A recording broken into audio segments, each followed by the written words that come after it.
Mr. Kumaba, that's very good, very, very insightful. But you have generational mindset situation. How can we take advantage or improve on this issue of mindset situation of Nigeria?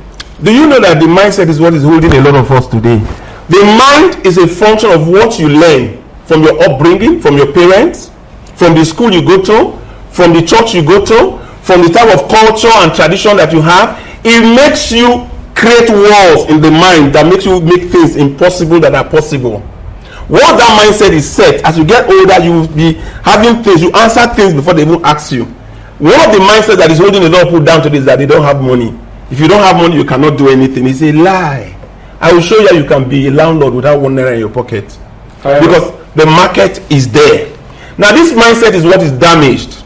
And what Nigeria needs to do is to reorientate the mindset of our people that makes them feel that they need money to do business. You don't need money to do business today. Old school, people will save money to rent a shop, to stock the shop, to get people to work in the shop and sell. You will need capital to start that business. Can I tell you today that all you need today to open a shop is your phone? Go to 5 people that are selling different things and take picture of what they are selling and tell them, I will help you sell. Put it online.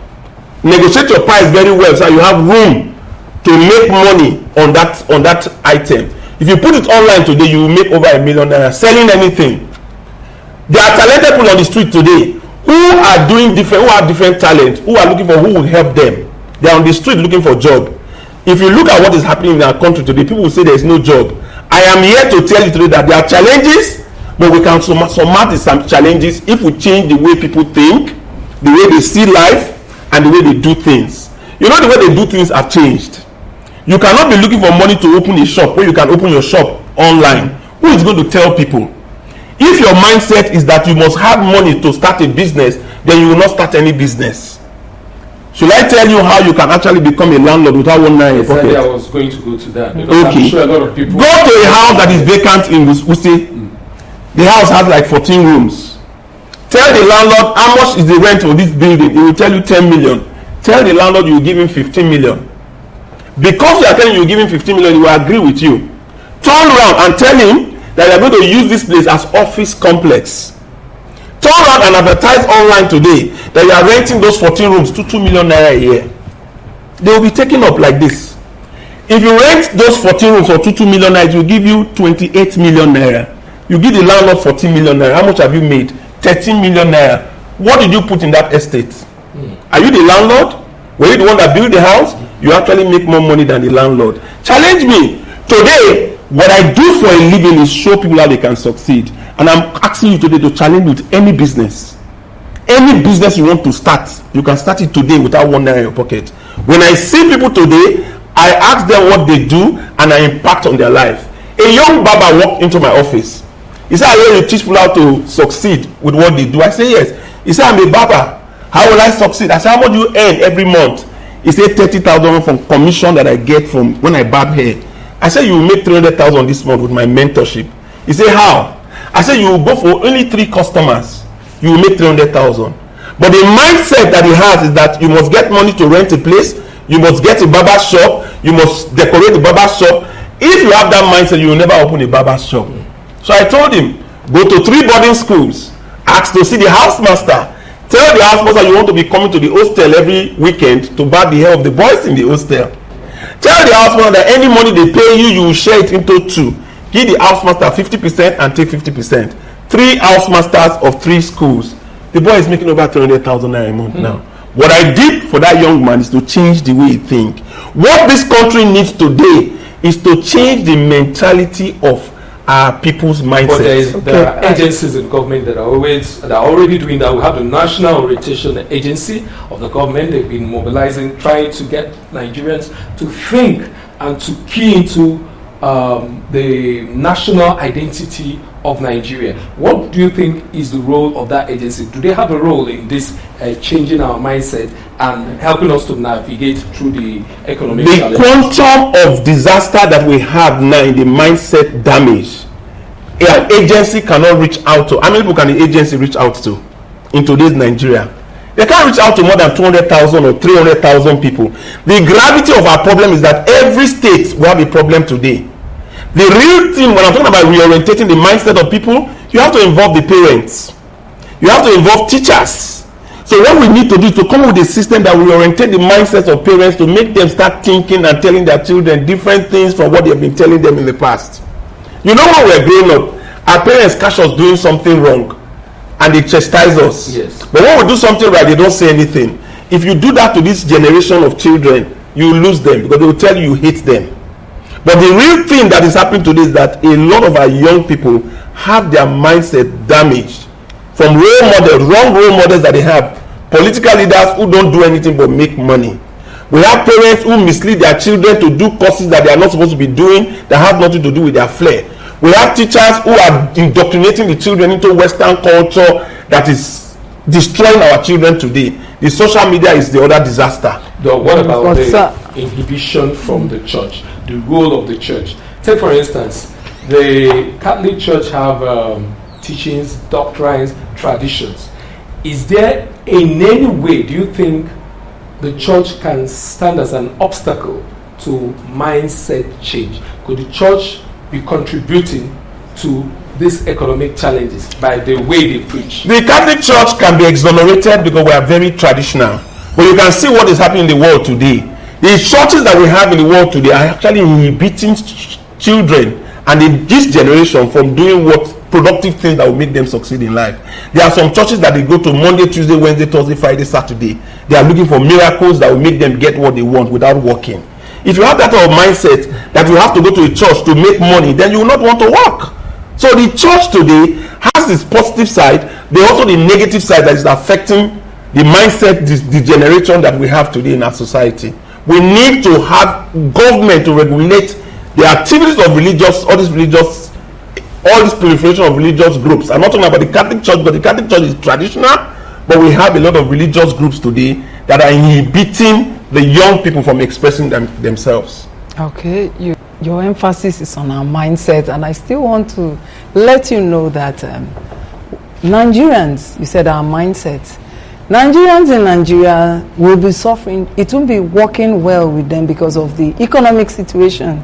But when they relocate from the country, they are doing well. They are excelling, both in work, businesses, and school, whatever it is they try to do there. They are doing well in it.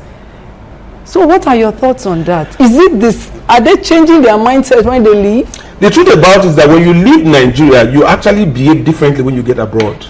I've been there, so I know what I'm talking about. Nigerians will not queue to do anything in this country. They want to get things very fast. When they go there, they obey the laws. And I want to also use this opportunity to tell all those who are jackparring, there's more opportunity in Nigeria than anywhere in the world. You just said they want to obey the laws. They obey the laws there. So you don't think Nigerian system, our policies, we have an issue with that.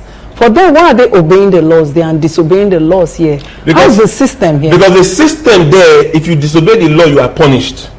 The system here, if you disobey the law and you have money or you have a rich parent, you are not touched.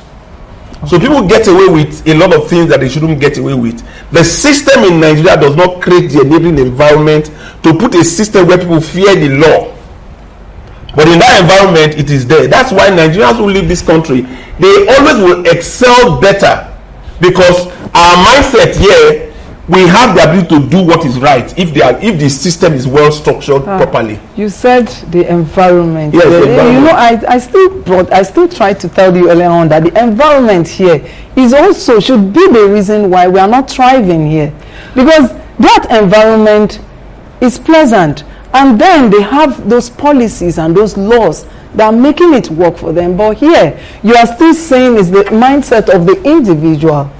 You don't think the government still has a hand in this? Every government have a hand in it. Who is government? Government is us. Yes and no. The government has not created the right enabling environment. I can give you a lot of examples today. In Nigeria? Yes, in Nigeria. Yeah. For instance, in civilized environment, you can borrow money to go to school. In fact, the level of credit that you can get in civilized environment, you can start any business on your own because the bank will give you once you have money, because they have a system where they know your address, If you default in making payment to a loan, you can't get a loan again. In Nigeria, the banking system, they don't give money to people. You can see the environment that we have. People live on mortgages. You can become a landlord as a tenant. It's difficult here because the banking system does not support it. There are a lot of things that Nigerian government have to do to improve the ease of doing business in Nigeria. But I tell you, even with our situation now, Nigeria is still better than any country in the world. You know why? In those environments, the market is saturated. The market is saturated. Nigerian market is huge and ignorant. There's more to Nigeria to take advantage of the market than anywhere in the world. So all those small people that are excelling in, when they go abroad, they are excelling. If they are here and they do what they are doing there, here, they will excel more, but the market is bigger. We discourage people from getting job. They are actually Nigerians, so let them, if you are offering yourself organization as a slave. So if any of your family member wants to relocate now, you are going to discourage them. If I tell you, if you want to relocate today, you will change your lifestyle because you will not be able to live like us anymore.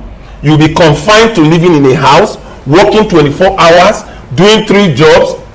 Will you be living? Those people that are actually jackpot, they don't live. They don't have family life. They just work. Before they know, they have aged. In that environment, the ambition that we have here, they don't have it. I have interacted with a lot of people that have jackpot. The interest they have there is to just eat and live.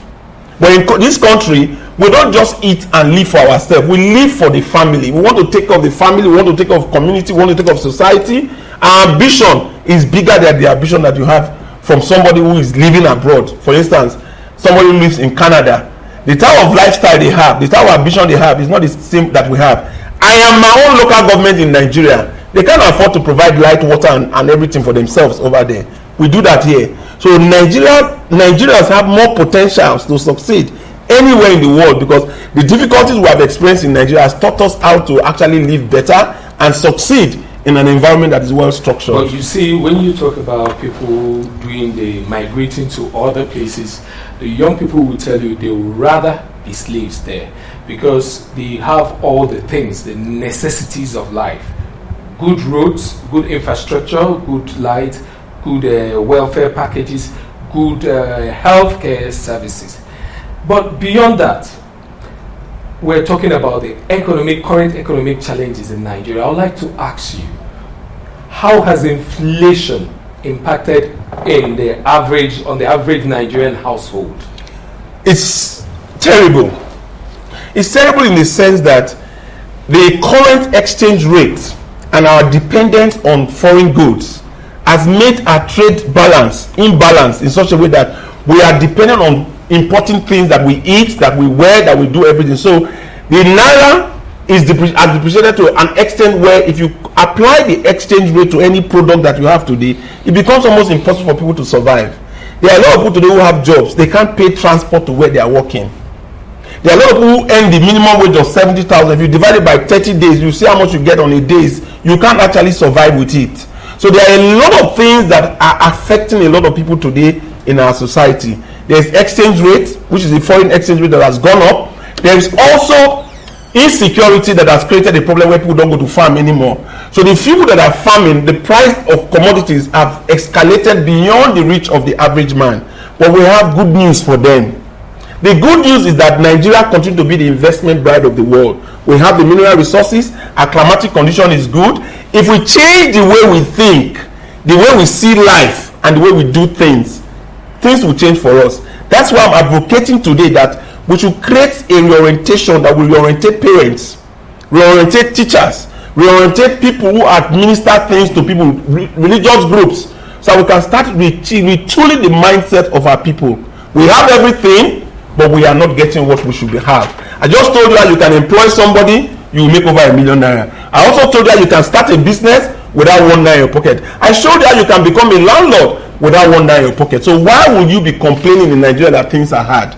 Yes, the economic situation is very bad, but the market is very big. Mineral resources are available. What we need to do is to reorientate the mindset of our people to see clearly and start doing things differently and start seeing things differently. They will get different results. All right.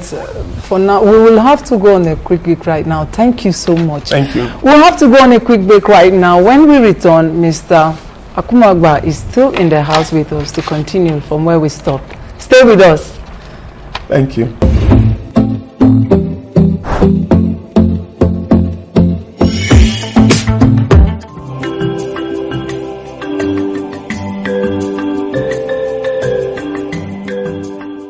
Empirically, Nigeria to go forward, it must reinvent itself and it must reinvent leadership. You recall that one of the most important writings of the legendary Chinua Achebe, he said, and I quote, that the problem of Nigeria is nothing but leadership. Achebe told us there was nothing wrong with our environment, nothing wrong with our climate, nothing wrong with our people, nothing wrong with our raw materials, nothing wrong with the totality of Nigeria, but there's something wrong with leadership. For us to solve both the political and the economic challenges of Nigeria, we must try as much as possible to reinvent leadership. Nigeria, you will all agree with me, is a blessed nation. One, because of our numbers and our potential. I keep on telling people, I feel pity for those that who want to live under the guise of Japa. The potentials are here, just for us to remain focused, explore the potentials we have. We'll get out of it. We need to intensify in praying. Why? Because prayer is the key to everything. Government alone cannot do. Everybody should have to contribute. Security is everybody's business. But prayer, when we are praying, God will say, why? Because this country, honestly, we need divine intervention. Honestly, we need divine intervention in this country. We need to go spiritually. We need to intensify in the prayer. We need to pray for our leader for their commitment. We need to assist our leader. That security is everybody's business. So what I'm trying to say that everybody, if you see something, say something so that you can assist the security apparatus with intelligent reporting.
Welcome back. We still have with us in our studio this morning Mr. Francis Okumagba, who has been navigating the economic challenges in our country today. And let's continue from where we stopped. Yeah, Mr. Francis Okumagba, you talked about how people can make money. Can you be more specific on, I want to be very realistic now. Can you give us a situation where you mentored somebody and that particular person's life has changed? Besides the Baba that you talked about, can you give us another instance? There's a masseuse. I went to a salon where I was actually being massaged, and I saw this young girl, and I asked her, how much do they pay you here monthly? He said 50,000. I said, with my mentorship, you make 1 million naira this month. With only 3 customers. He said it's impossible. I said, what I do for a living is teach people how they can succeed with what they do and what they choose to do. Watch me. I said, this masseuse work you are doing, you can actually go to a matron in National Hospital and ask to see the matron and tell the matron that any rich man or woman that has stroke, you can manage them in their houses. You charge 100,000 naira a month, and anybody you introduce me to that pays that 100,000, I will give you 20%. That matron, if the matron decides to introduce only 5 people to her, she will have made 500,000. She will give the matron 100,000, and net take home from that matron will be 400,000. Supposing she has 3 matrons that is actually getting people to refer her to, she will make over 1 million naira. That lady is making over 1 million naira today. Now look at what I changed in that lady's life. I changed her mental framework to think that she needs to work for somebody to be able to make 1 million naira. She was making only 50,000 naira. But what I changed was to give her somebody who has what she does not have. A matron who was seeing the rich people and the kind that she cannot reach, and just connecting them together, she started making over 1 million naira. I want Nigerians to challenge me. Anybody that is doing any business, if you are not making 1 million naira a month, challenge me with the business. I will show you how you can use it to make over 1 million naira. Okay, that's fine. I would like to ask again, what are the behavioral pattern that you have as a person that has helped you, your financial habits or discipline, that you like the young people looking at us or people, viewers at home listening, that they can imbibe from you? Behavioral pattern, your financial habits or discipline that has helped you to navigate through economic uncertainties. I am rooted in the belief that the Holy Spirit is inside me. Because when Jesus Christ was living, he said he was going to leave behind the helper. That helper is the Holy Spirit. And I communicate with the Holy Spirit per second. Anything I act from the Holy Spirit, it happens. And I use it to also mentor people. If you understand the consciousness of the Holy Spirit, that the Holy Spirit, God actually left the Holy Spirit there for you as a helper, you will not relegate him and be using your brain to do things. So I have that disposition to tell God what I want. And I don't do it only when I go to church. I don't do it only when I have a problem. It is in my life. I live it. The other habit that I have is that I have inculcated a culture and a habit of giving. Giving is the solution to getting what you want from human beings. If you don't relate with human beings, you cannot succeed in life. I am a giver. And I don't just give money. I don't just give tips. I give with my attitude. I know how to show appreciation to people, how to commend people, how to give tips, how to give gifts, and how to serve God by giving. If you are a giver, you will have a successful marriage. Because as a man, if you love a woman, the woman becomes vulnerable to respect you.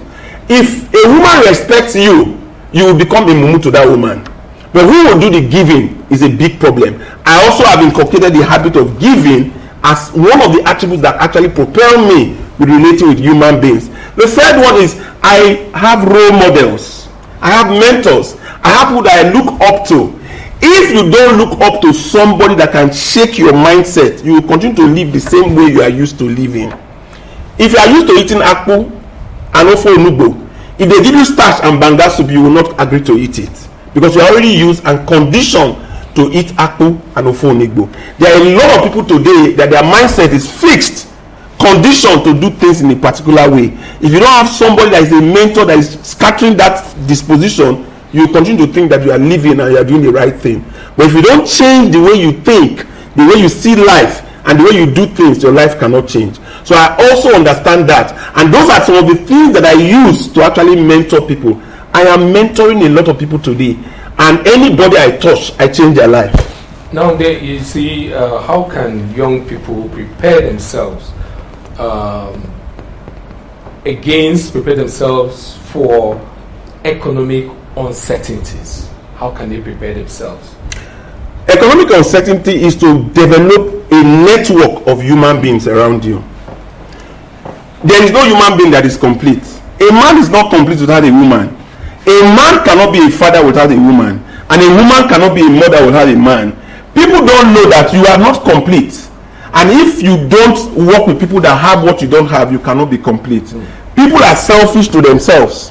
When they get into church, they want to be themselves. In families, they are themselves. If you can pick up the habit of getting people who have what you don't have, work with them in collaboration, there is nothing you want in this world that you will not get. But if you want to get something from human beings, be the giver.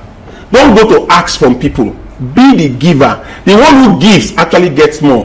In my mentoring and counseling class, I tell women, if you want to be married in 6 to 12 months, show respect to the person that you call a man. Dress like a bride.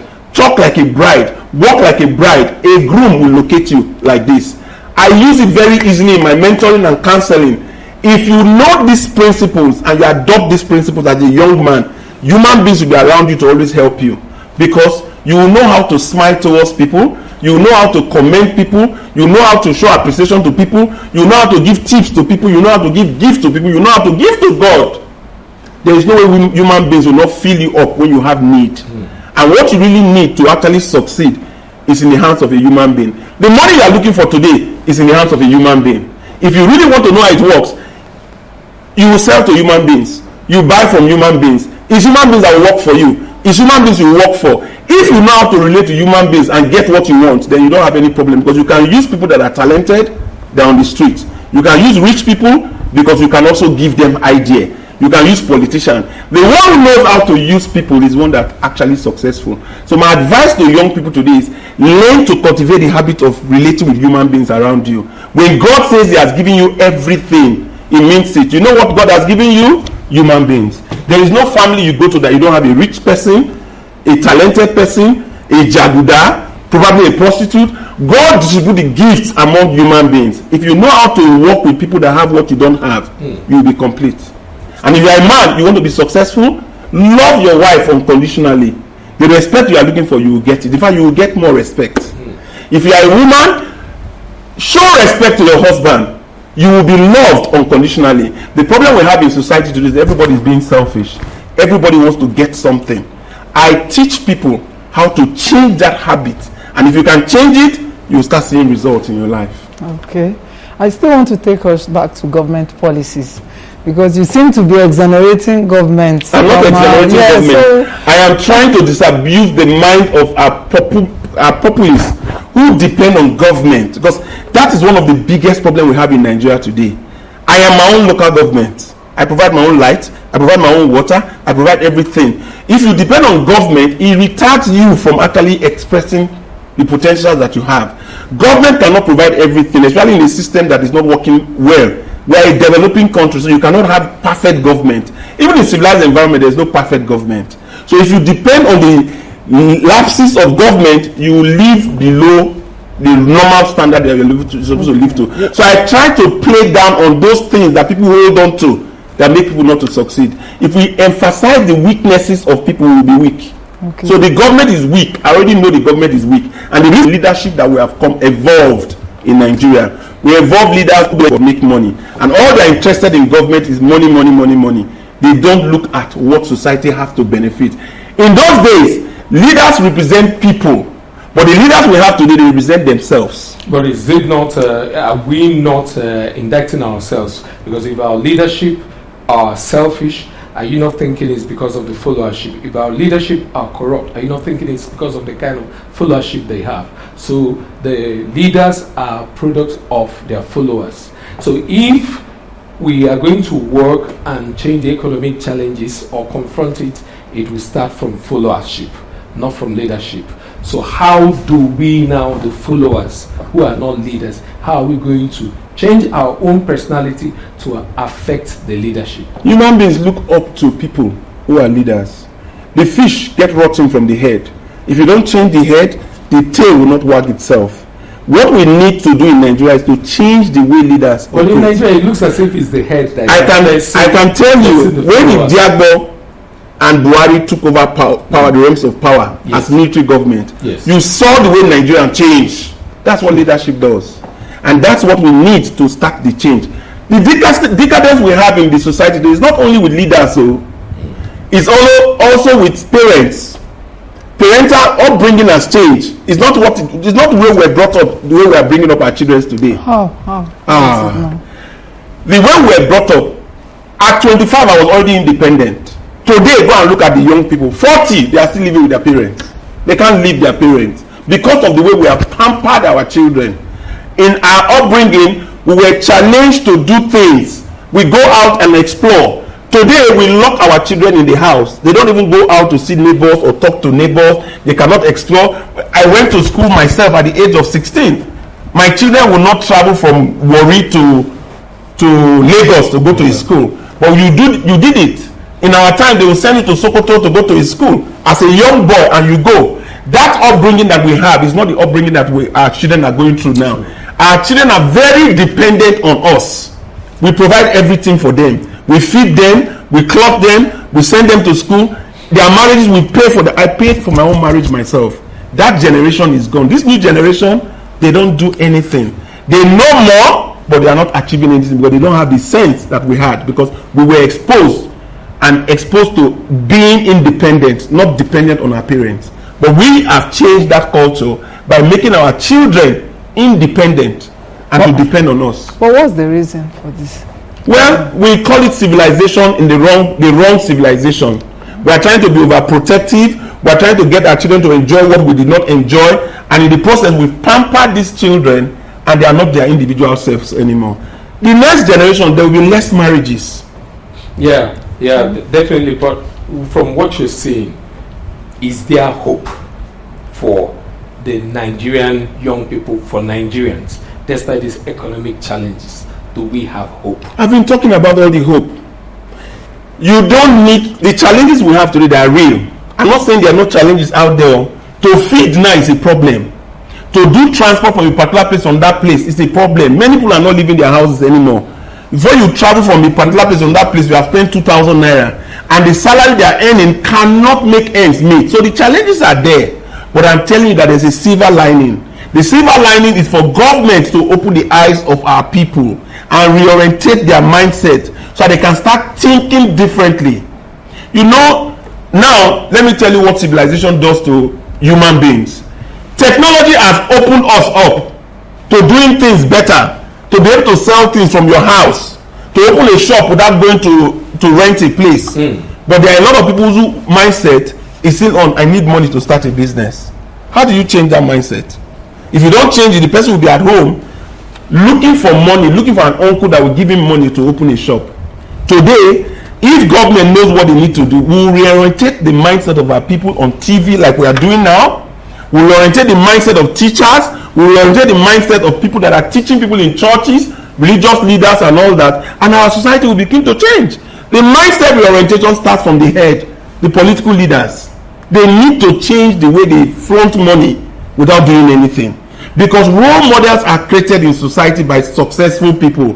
The successful people, quote and unquote, that we have in Nigeria today are the people that are doing rubbish. Political leaders who don't do anything. Boko Haram is doing some rubbish. Kidnappers, Yahoo boys, they're the ones showing off money to the young people. So the young people want to copy them. If a government comes to that, if you do anything untoward, will arrest you, will put you in jail. That culture will change, and you see that society will start changing.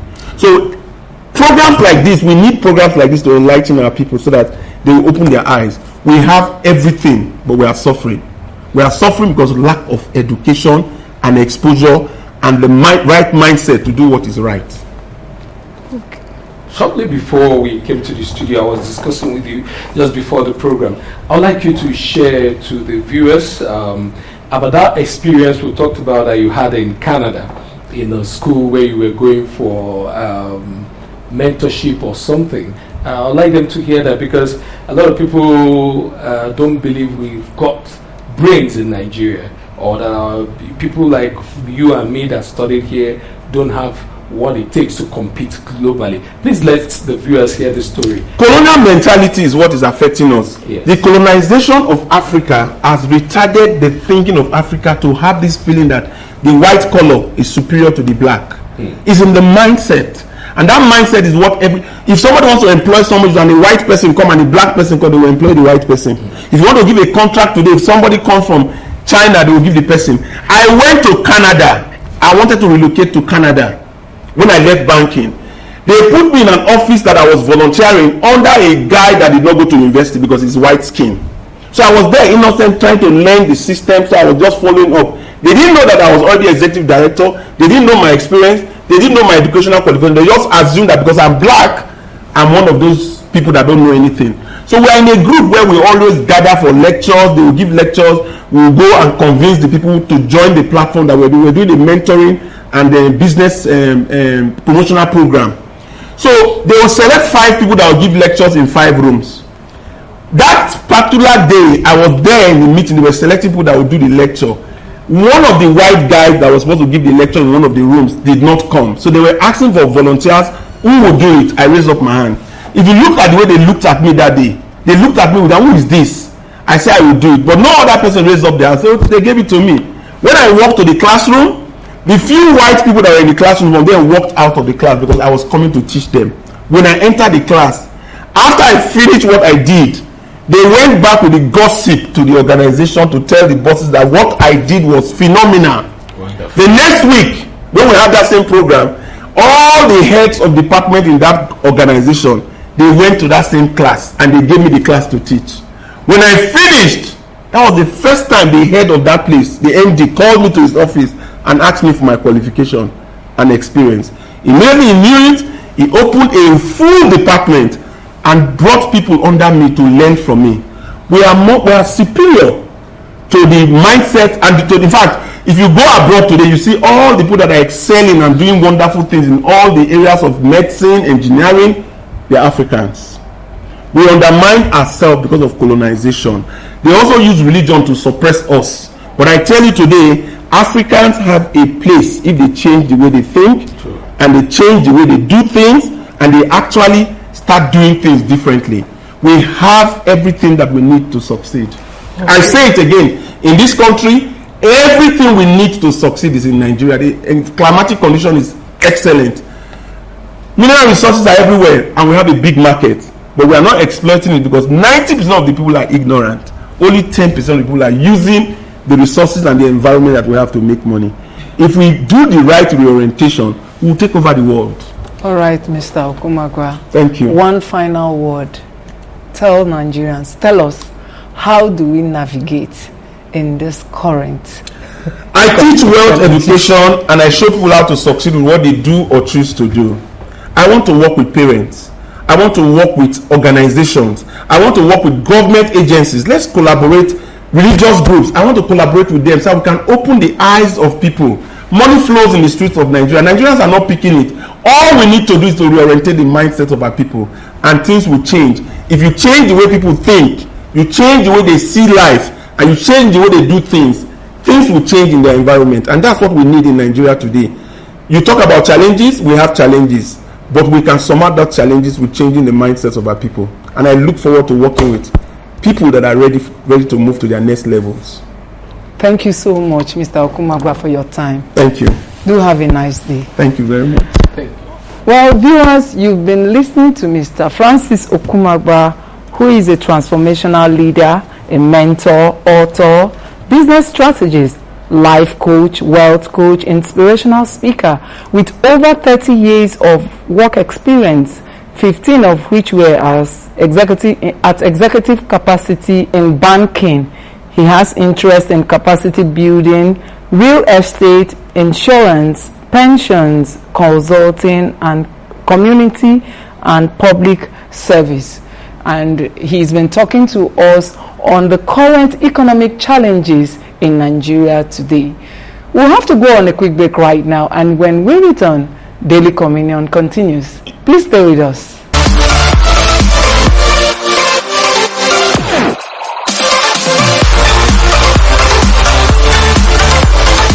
CTV is our own product, and for a long time we have been waiting for this.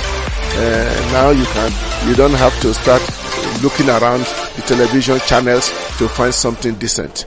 You can be sure that once you hit Catholic TV, you've hit something decent. My name is Ignatius Kaigama, the Catholic Archbishop of Abuja. I am a very strong fan of the Catholic Television of Nigeria. I invite you to watch the Catholic Television of Nigeria, which is now on GoTV and online. Don't miss this great program produced by this great Catholic television. So my people, they call me Tubaba. Keep watching Catholic television. One love. My name is King Tonto. Keep watching the Catholic TV. God bless you. Hi, Catholic Catholic TV fan. We are the Glamour Girls of St. Columbanus Secondary School, Ikwen, Obotakara local government area, in Akwa Ibom State.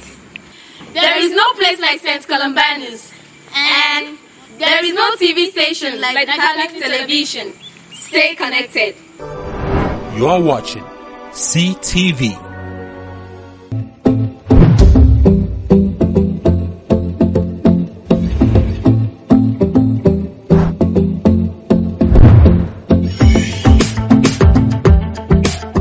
We'll be back bright and early tomorrow morning for a fresh episode. I bet you wouldn't want to miss the next episode. I remain Joy Ugbem. And my name is Arthur Ejiofor. Thank you very much for sticking with us through this segment. We'll be right back, same time, same station, tomorrow morning.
On the 8th day of May in the year 2025, a quiet tension gave way to joyful eruption as white smoke rose above the ancient skyline of Vatican City.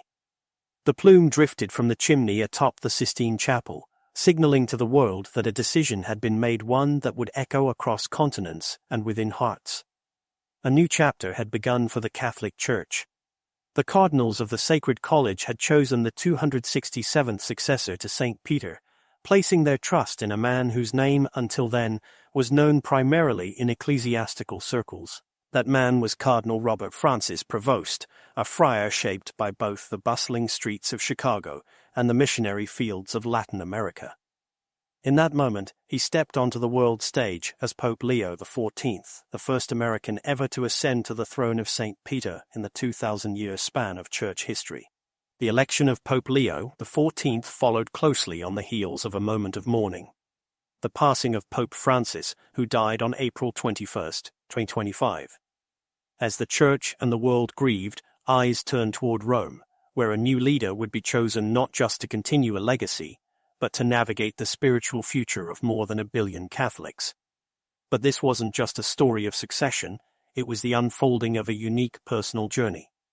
One marked by intellectual brilliance, deep humility, cultural fluency, and unwavering service.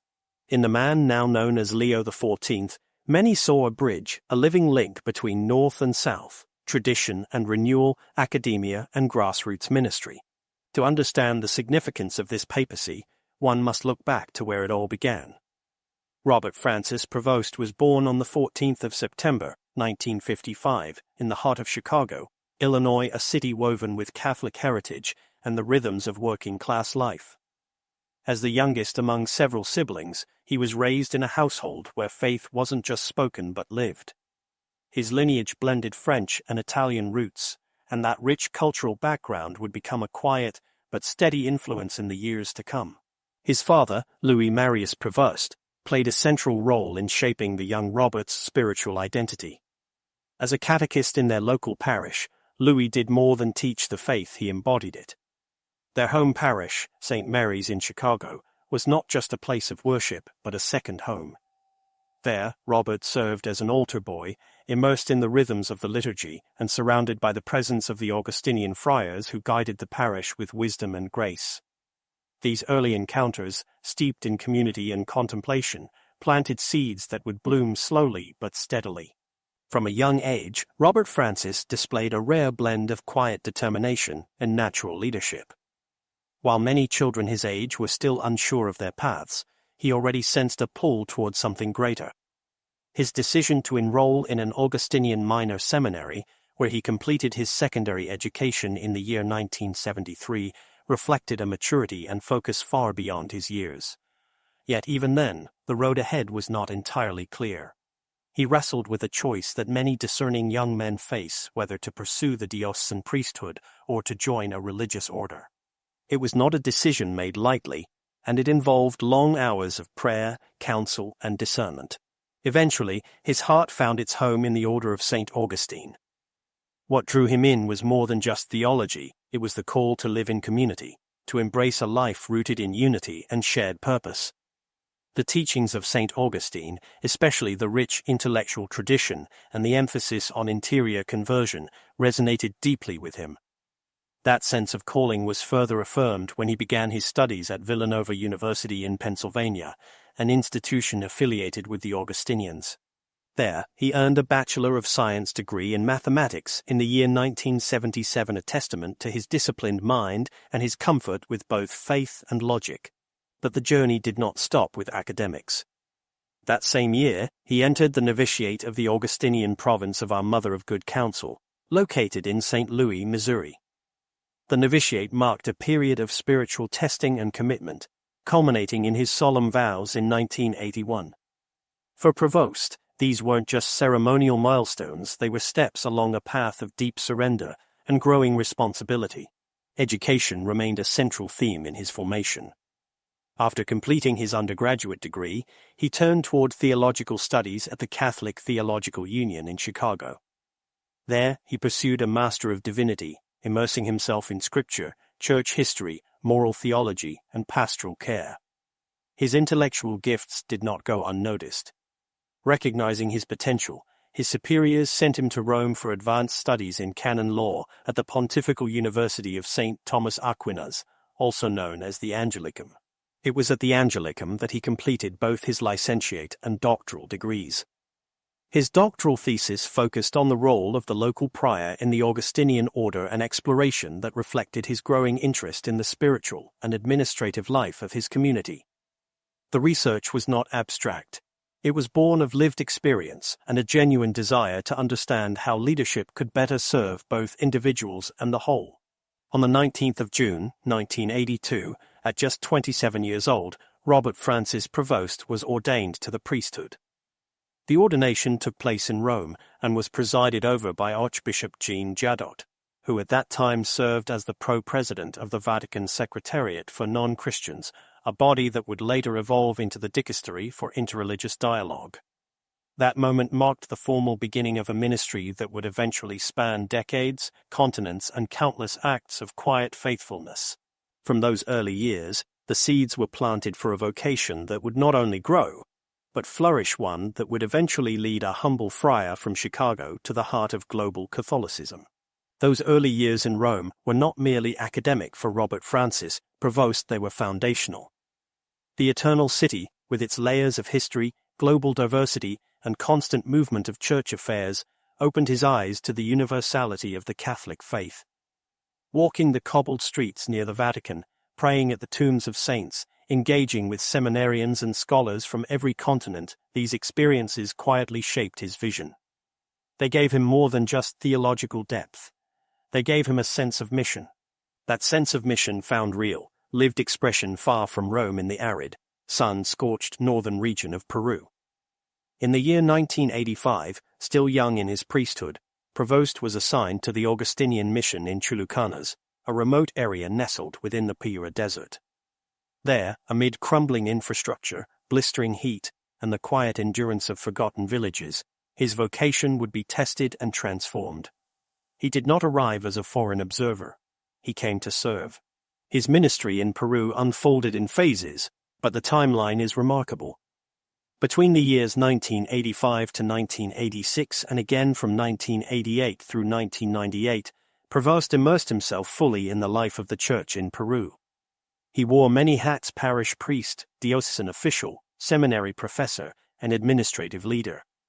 His presence was not symbolic, it was hands-on. He celebrated sacraments in humble chapels with dirt floors. He taught theology to seminarians preparing to serve communities struggling with both spiritual and economic poverty. And he really listened to the stories, sufferings, and faith of the people. Living alongside the poor and indigenous communities of northern Peru didn't simply influence his pastoral priorities, it defined them. He saw firsthand how the church could be a refuge, a voice, and a source of dignity in the midst of suffering. These experiences would later align him with a vision so strongly articulated by Pope Francis. A church that walks with the poor, that rejects comfort for the sake of solidarity, that places the forgotten at the very center of its mission. In recognition of his deep roots in the country, Prevost eventually became a naturalized citizen of Peru. It was not a political gesture, it was personal. Peru was no longer a place he had served. It had become a part of him. His fluency in Spanish and his cultural understanding of Latin America would later serve him well, especially as the global church continued to shift its demographic center toward the southern hemisphere. In Prevost, many saw a bridge between the developed and developing worlds, a man equally at home in Chicago and Chulucanas, in Rome and Lima. And yet, his time in Peru was not without difficulty. One of the most defining and sensitive chapters of his ministry in Peru came when he took on the critical role of confronting clergy abuse. At a time when much of the Catholic world was still grappling with how to respond, Prevost became a leading figure in pushing for accountability and healing.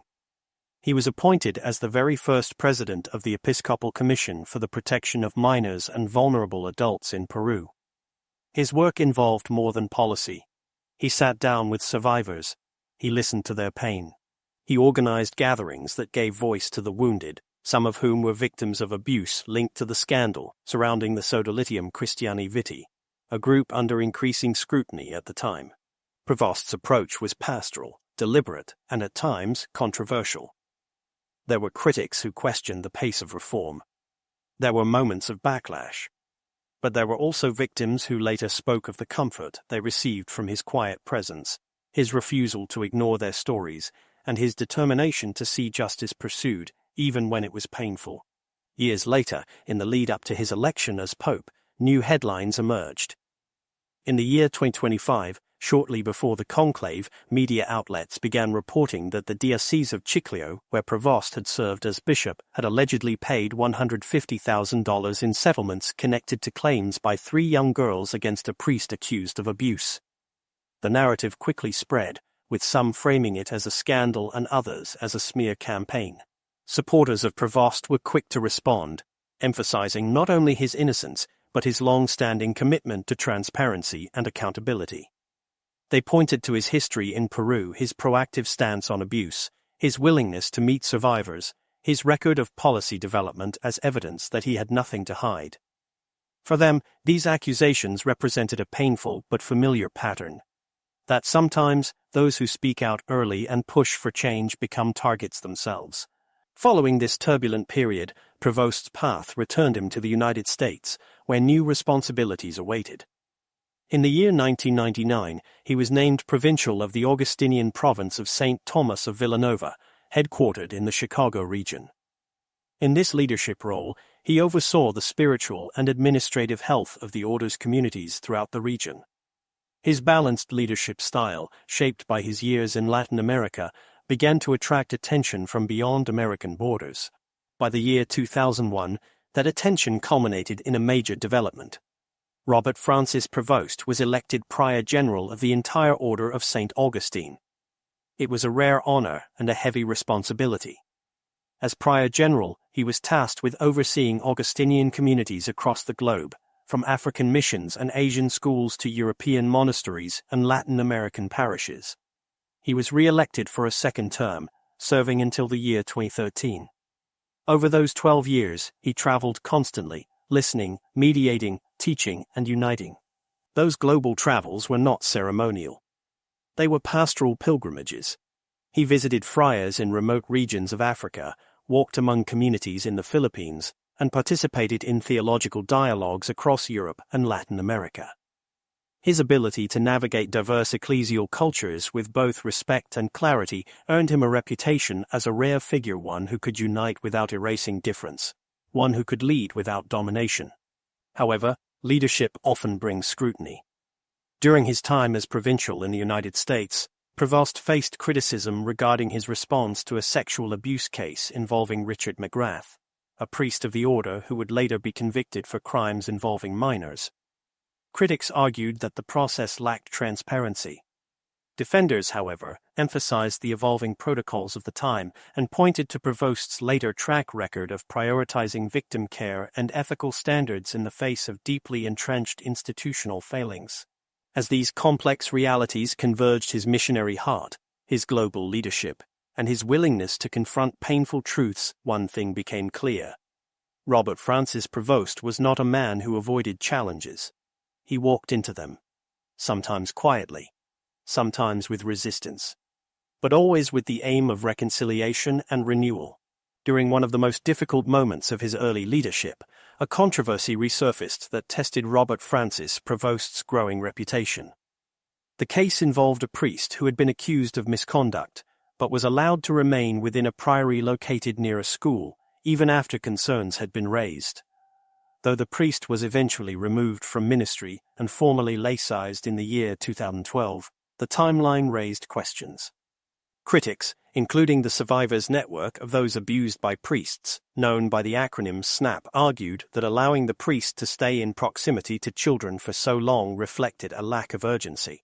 Defenders of Prevost pushed back, noting that he had operated within the canonical and procedural boundaries of the time. They emphasized that many protocols regarding clergy abuse were still evolving during that period, and that hindsight should not be used to obscure the realities faced by church leaders navigating uncharted territory. Still, for some, the incident left a blemish. For others, it was a reflection of the wider systemic struggle, the Church faced in responding to abuse with transparency and justice. Despite these shadows, Prevost's steady ascent within the Church continued. His global understanding, missionary background, and administrative strength led to his appointment in the year 2014 as the Apostolic Administrator of the Diocese of Chiclayo, located in northern Peru. A year later, in 2015, he was consecrated as the bishop of that diocese. His pastoral jurisdiction included a diverse spectrum of communities from bustling urban centers to impoverished shantytowns and vast rural landscapes. As bishop, his pastoral style prioritized consultation, inclusion, and the active participation of laypeople in the life of the Church. This approach echoed the vision promoted by Pope Francis, a church that listens, that walks together, and that resists clericalism in favor of shared responsibility. His deep concern for education and cultural renewal came to the forefront in the year 2019, when he was elected president of the Commission for Education and Culture within the Peruvian Bishops' Conference. Around the same time, he also served in a leadership capacity within Caritas Peru, reinforcing his long-standing commitment to social justice and human dignity. These appointments signaled more than local influence, they marked a growing trust from Rome. That same year, he was appointed a member of the Vatican's Congregation for the Clergy. The following year, in 2020, he joined the Congregation for Bishops, a body instrumental in selecting new bishops across the globe. These two roles placed him at the very center of how the Church would shape its future leadership by choosing those who would shepherd the faithful for decades to come. Then came a major turning point. In January of the year 2023, Pope Francis appointed Robert Francis Prevost as the prefect of the Dicastery for Bishops, one of the most influential and strategic posts within the Roman Curia. This position gave him direct oversight of the global process for appointing bishops, a responsibility that required spiritual discernment, pastoral insight, and political sensitivity. Alongside this role, he was also named the president of the Pontifical Commission for Latin America, placing him in a unique position to guide the Church's trajectory in a region home to some of the most vibrant Catholic communities in the world. His tenure as prefect was marked by a noticeable shift in the kind of leaders the Church began to elevate. Gone were the days of emphasizing only doctrinal orthodoxy or hierarchical prestige. Under Prevost's guidance, bishop candidates were evaluated for their ability to listen, serve, and remain close to the poor. The Church, he believed, needed shepherds more than administrators, men who could walk with their people rather than rule from above. Those who worked closely with Prevost often described him as thoughtful, methodical, and attentive. A French bishop once remarked that Prevost possessed a rare ability to ask the right questions at the right time, and had a gift for synthesizing complex issues without rushing to judgment. In September of 2023, his service was formally recognized when he was created Cardinal Deacon of Santa Monica of the Augustinians. Just over a year later, in February of 2025, he was promoted to the rank of Cardinal Bishop, assigned to the Suburbicarian Diocese of Albano, a title that underscored the high regard in which he was held by Pope Francis. Still, his prominent role at the Dicastery for Bishops came under scrutiny. Certain cardinals and advocates for abuse survivors questioned whether his past record on handling abuse cases was sufficient for someone being quietly considered as a potential future pope. Some believed that the Church, in such a critical moment of transition, needed a figure whose reputation was entirely without controversy. Others, however, viewed these concerns as calculated efforts to diminish a candidate closely aligned with the reform-minded agenda of Pope Francis.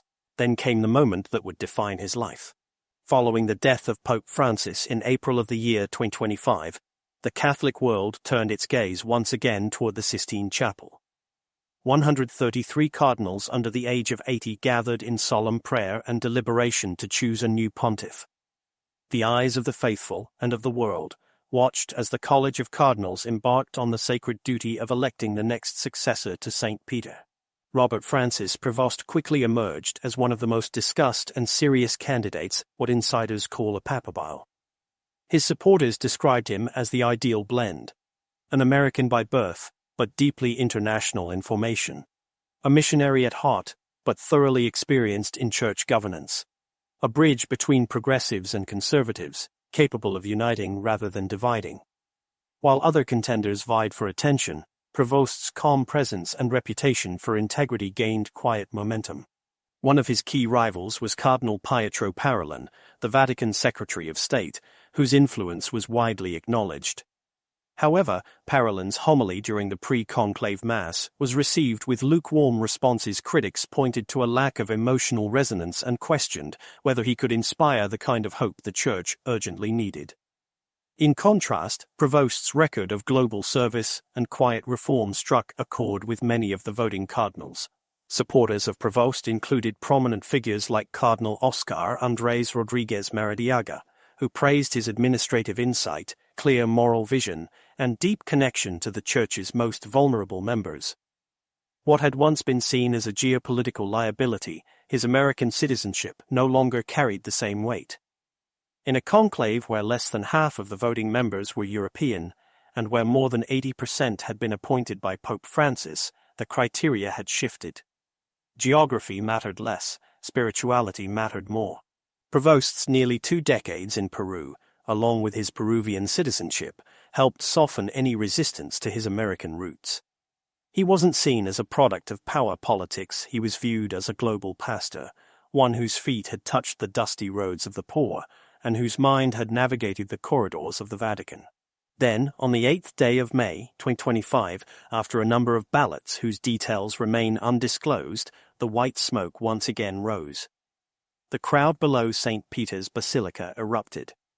Robert Francis Prevost had been chosen to lead the Catholic Church as its 267th pope. He took the name Leo XIV in honor of Pope Leo XIII, who served from the year 1878 to 1903, a pontiff known for his intellect, his diplomacy, and his foundational encyclical Rerum Novarum, which spoke to the dignity of workers and the need for social justice. In that single choice, Pope Leo XIV signaled both continuity and change. A legacy reborn. A new chapter opened. The choice of the name Leo XIV was not merely a tribute to one pontiff, it echoed the legacies of several. While many immediately connected the name to Pope Leo XIII, whose intellect and commitment to Catholic social teaching left an indelible mark on the modern Church, others saw deeper layers in the name. Historians and theologians alike noted the resonance with Pope Leo X, a Renaissance-era pope remembered for his role in the cultural flourishing of the Vatican and his association with humanist scholarship. Although his pontificate was complex, the connection signaled a reverence for learning, art, and dialogue. Still others recalled Pope Leo XI, whose reign lasted barely a month, but whose brief time as pope was defined by a sincere desire to enact reform and restore credibility to the papacy. By adopting this name, Pope Leo XIV situated himself within a lineage that honored wisdom, culture, reform, and courage in the face of spiritual and institutional challenge. And indeed, challenge now defines the horizon. As Pope Leo XIV steps into this role, he inherits a church standing at a precarious crossroads. In the global West, many parishes echo with emptier pews. The steady rise of secularism has made faith less visible in public life. Young people increasingly identify with no religion at all, and cultural norms in countries like the United States, Canada, and much of Europe have drifted far from traditional Catholic teachings. Meanwhile, internal divisions within the Church continue to deepen. Questions surrounding the ordination of women, the possibility of blessing same-sex couples, and the role of the traditional Latin Mass have sparked fierce debates among theologians, bishops, and laypeople alike. These are not issues that can be resolved overnight. Nor are they simply matters of doctrine, they are deeply entwined with questions of identity, justice, inclusion, and the Church's mission in a rapidly changing world. Into this complex landscape steps a man shaped by Augustinian spirituality, a tradition that emphasizes community, interior transformation, and unity amidst difference. For Pope Leo XIV, this spiritual foundation may prove to be his most powerful tool. His commitment to synodality, the practice of listening, walking together, and discerning in community positions him to address sensitive topics with both care and clarity. There is little doubt that Leo XIV will continue many of the priorities established under Pope Francis. His closeness to the late Pope, both personally and theologically, is well known. Both men share a vision of the church that is outward-facing, committed to the poor, and rooted in the Gospel's call to justice and mercy. Environmental stewardship, a hallmark of Francis's pontificate, is likely to remain central. Leo XIV has already demonstrated a deep awareness of ecological concerns, particularly how environmental degradation disproportionately harms the world's poorest communities. His missionary background is not just a footnote, it is a defining feature of his identity. Having lived and served in the deserts of northern Peru, Leo XIV understands the Church not as a distant institution, but as a living presence among the forgotten. He is fluent in English, Spanish, and Italian, which allows him to communicate directly with a wide swath of the Catholic world. This linguistic and cultural fluency will be vital, especially as the demographic center of global Catholicism continues shifting toward the South Africa, Latin America, and parts of Asia, where the faith is vibrant and rapidly expanding. Yet, for all his strengths, Pope Leo XIV faces a series of unavoidable tensions. Some observers have noted that, while he shares the pastoral vision of Francis, he has remained relatively silent on the most divisive moral topics of the age. His public statements on issues such as homosexuality, gender identity, and broader questions of human sexuality have been few and measured. This has led both critics and supporters to speculate on how he will engage with these matters moving forward. Some expect a continuation of careful ambiguity, choosing to emphasize mercy over condemnation. Others hope he will bring greater clarity, offering theological guidance that is both compassionate and grounded. One issue that will undoubtedly follow him into his papacy is the ongoing crisis of clergy sexual abuse.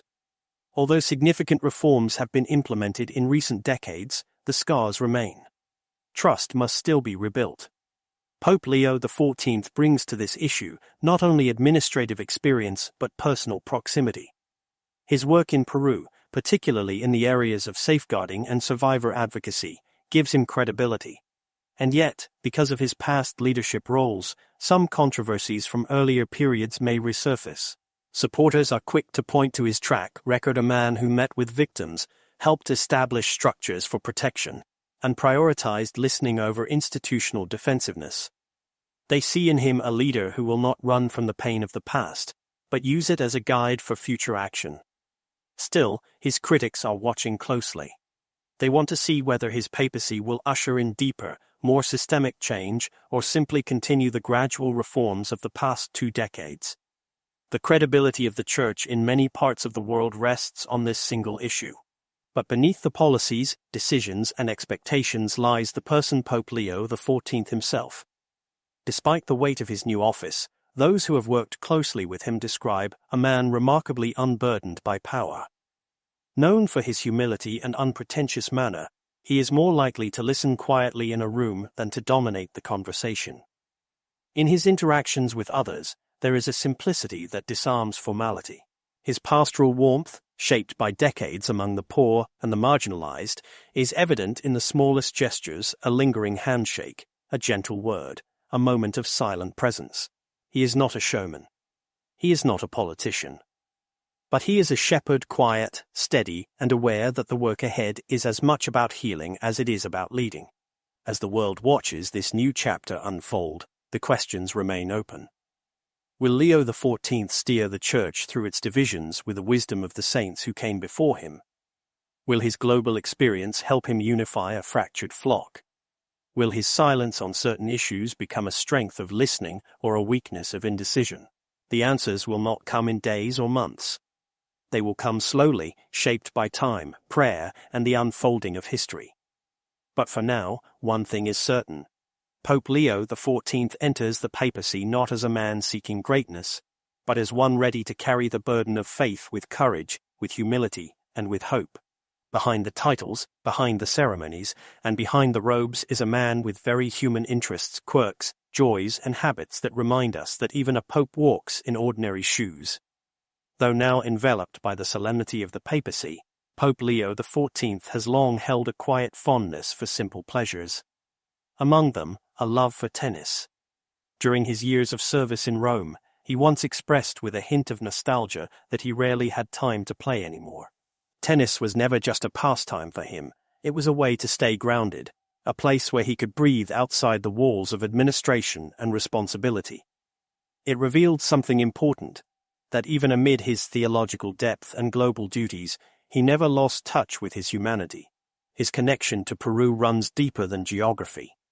Having spent nearly 2 decades immersed in its language, customs, and rhythms, he absorbed far more than ministry experience. The culture became part of him. The vibrant music, the warmth of its people, the rich flavors of Peruvian cuisine, these were not distant curiosities to him, but daily companions.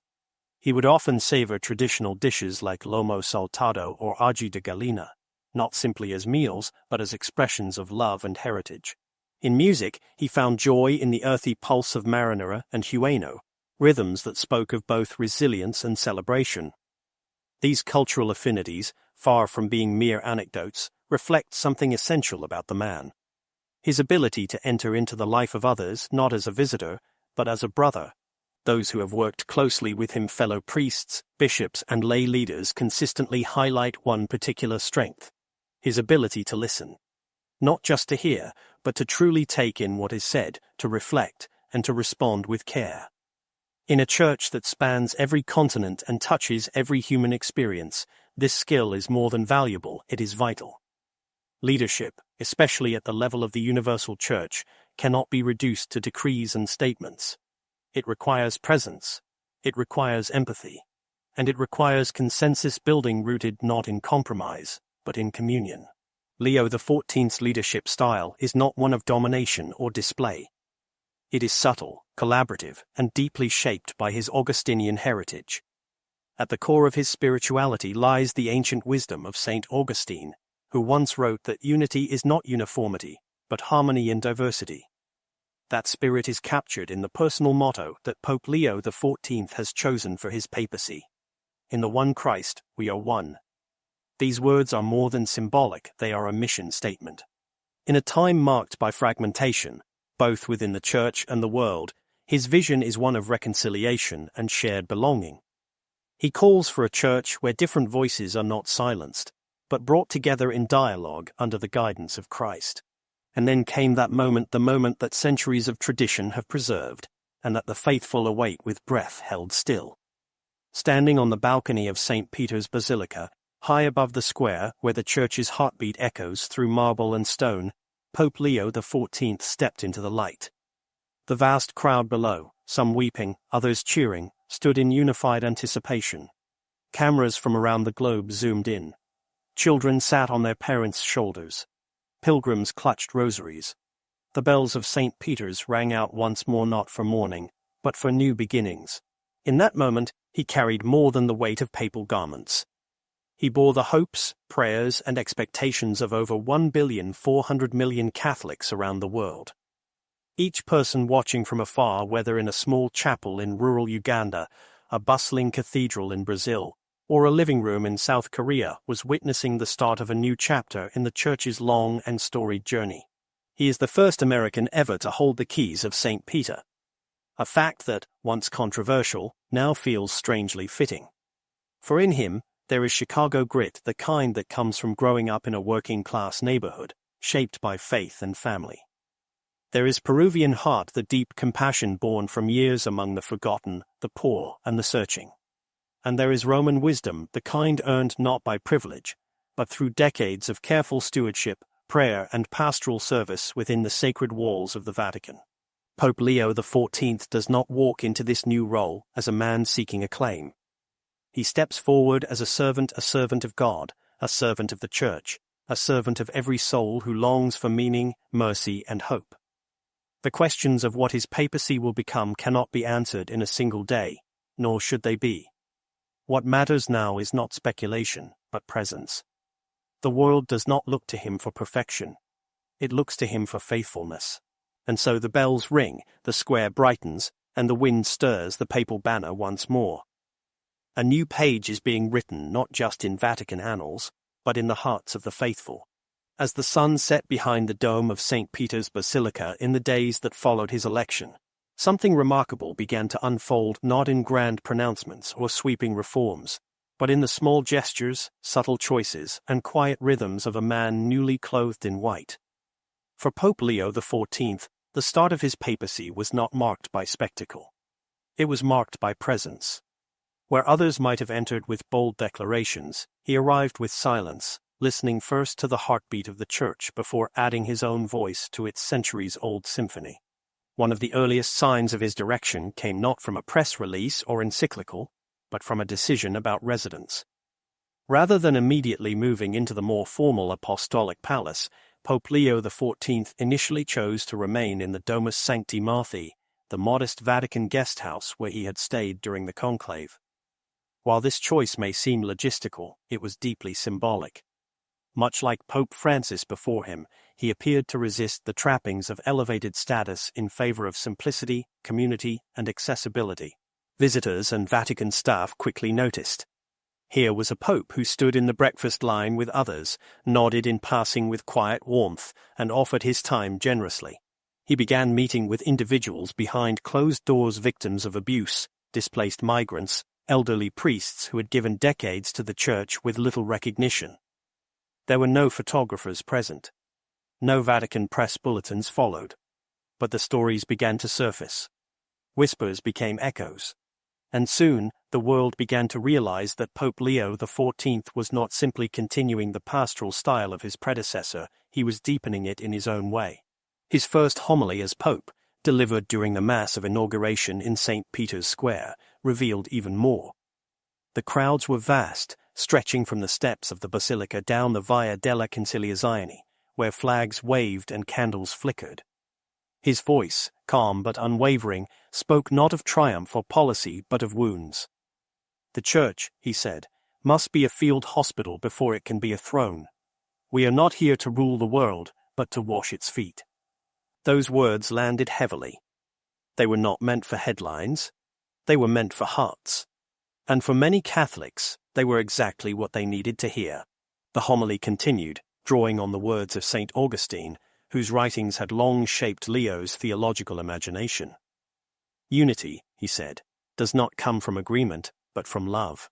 And where love is lacking, no law, no doctrine, no structure can hold us together.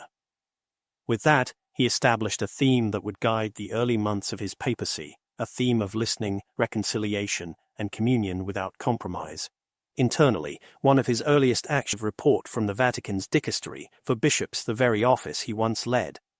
He wanted to understand the status of episcopal appointments, particularly in regions facing pastoral crises or where leadership had gone unfilled for too long. His message to the Curia was clear. Local churches must not be left waiting. The shepherds must be sent, and they must be ready to walk with the people, not above them. Soon after, he met with a group of young Catholics from sub-Saharan Africa, many of whom were studying theology or engaged in youth ministry. The meeting had been planned prior to his election, but Leo insisted it remain on his calendar. During their encounter, he chose to set aside prepared remarks and instead engaged them in an open dialogue. He asked them what challenges they faced, what joys they found in their faith, and how the Church could better support them. One young woman, moved by his humility, later shared that he listened to us like a father, not a pope. His first trip outside the Vatican was not to a cathedral or political summit, but to a small hospice in the outskirts of Rome. There, surrounded by terminally ill patients and their families, he moved from bed to bed, offering blessings, holding hands, and in one case, quietly singing a hymn in Spanish with a dying woman from Colombia. The images of that visit, discreetly captured by a nurse and later shared online, went viral within hours. Not because they were curated, but because they were real. His approach to communication also reflected this pastoral tone. The first official papal document of his reign was not a doctrinal encyclical, but a pastoral letter addressed to the people at the edges, a handwritten note later transcribed and translated into multiple languages. In it, he acknowledged those who feel alienated from the Church, the divorced, the undocumented, the disillusioned, the doubting. "You are not outside," he wrote. "You are missed. Come home, not to judgment, but to love." This letter sparked wide discussion across dioceses worldwide. In some circles, it was hailed as revolutionary, in others, cautiously received. But few could deny the emotional weight it carried. Here was a pope speaking not from a pulpit, but from eye level, reaching out, not reaching down. Meanwhile, within Vatican walls, reform discussions resumed, but with a different tone. Pope Leo XIV convened small, diverse working groups of bishops, religious, theologians, and laypeople to advise on matters such as synodality, ecological sustainability, and clerical formation. These groups were not ceremonial. He attended many of the sessions himself, sometimes entering without an entourage, sitting in the back, taking notes. One cardinal, after participating in a session on liturgical inclusivity, remarked, "He does not command, he cultivates." The international press speculated on whether these early actions would lead to dramatic shifts. Would he change policies on liturgy? Would he take a bold stance on moral teachings? Would he alter the structures of Vatican governance? But Leo XIV remained measured. His first months revealed a pattern. Act slowly, but listen deeply. Speak softly, but with clarity. Reform not for reform's sake, but for the sake of communion. And yet, even as he pursued a style of calm leadership, the weight of expectation grew. From conservative voices urging doctrinal firmness to progressive communities demanding immediate change, the pressures came from every side. But in each response, Leo XIV offered the same steady message. The Church must walk together not as factions, but as one pilgrim people. In an interview given by one of his longtime colleagues, a fellow Augustinian friar, the essence of Pope Leo XIV was captured in a few words. He is not here to be popular. He is here to be faithful. And in faithfulness, he hopes we will find unity again. As the months unfolded and the seasons changed in St. Peter's Square, the papacy of Leo XIV took root not with thunder, but with rain. Quiet, constant, and nurturing. As the first year of Pope Leo XIV's pontificate drew to a close, it became clear that his leadership was not going to be measured by headlines or grand gestures, but by something deeper, quieter, and far more enduring. His was a papacy that flowed not from dominance, but from devotion, not from command, but from compassion. In a world often shaped by spectacle, he chose sincerity. And in a church stretched across continents and burdened by both history and hope, he chose to serve not as a ruler, but as a shepherd.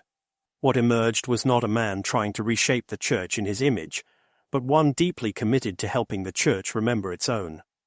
He reminded the faithful, through homilies and handwritten letters, through silent visits and gentle words, that holiness is not distant, it is near. Found in the hidden corners of the world, among the forgotten, the broken, and the small. That was where he spent his energy. That was where he chose to walk.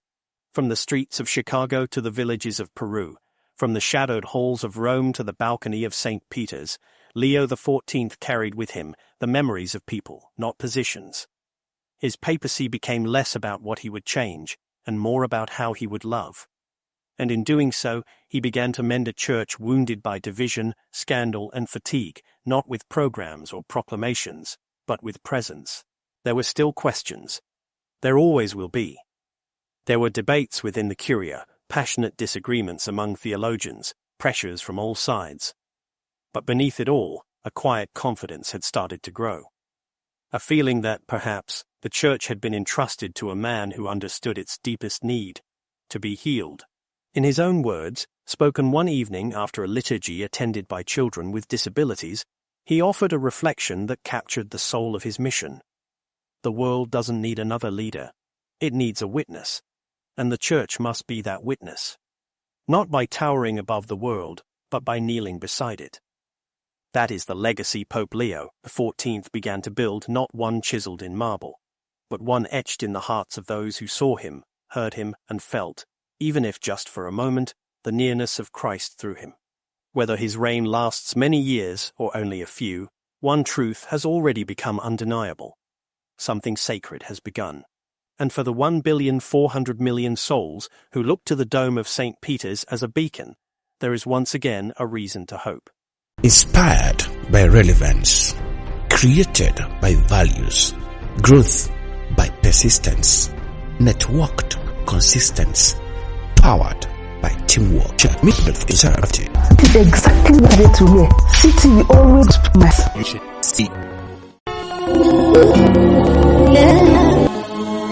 Yeah. Everything we know just becomes a fairy tale. A little bit of hope, and we go.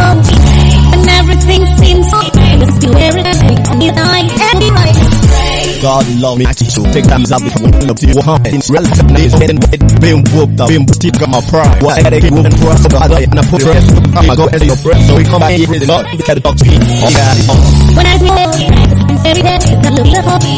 Say no, when nothing seems wrong, in prison, we get down on our knees at night, and that's what we need to make sure I get free, and follow the way. Where you have to look at the light, how the law is set there. Know your heart, so you the make me keep rapping. You're pure the truth, and that's the beginning and that we have from your heart to see. You know, your heart, so it will pass. Your message was your destruction. Listen, we pray when everything's gone, we will bury it on the other, and she will be Jesus, when you need mercy, sometimes, but we got it, all this.